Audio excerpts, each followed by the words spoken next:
Теперь о крупных проектах. В Ленском районе продолжается строительство газопровода «Сила Сибири». В связи с этим возникла необходимость обустройства жилья для специалистов, подрядчиков компании «Газпром».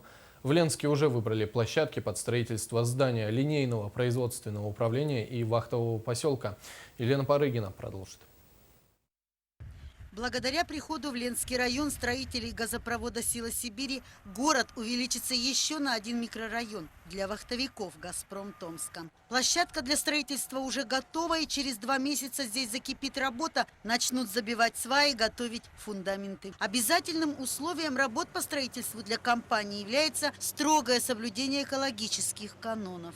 Экологическая составляющая, я всегда говорю о том, что это одна из самых главных составляющих именно при работах, при строительных работах.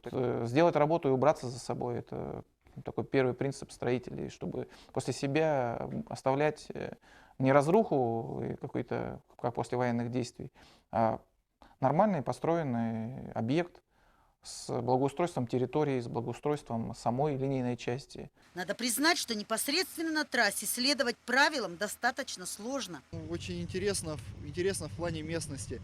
Условия тяжелые, температуры зашкаливают порой за минус 50 и еще ниже. Грунты, скальные грунты, вечно мерзлые породы, косогоры, болото. Здесь полный набор.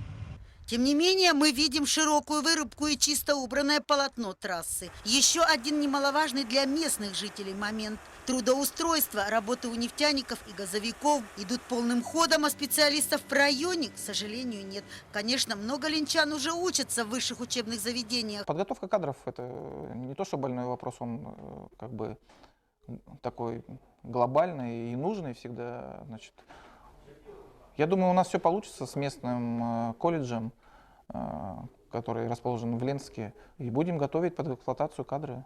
По словам Владимира Аксентищева, «Газпром» Томск пришел на Ленскую землю навсегда. Сегодня в качестве строителей далее эстафету подхватят эксплуатационные службы компании.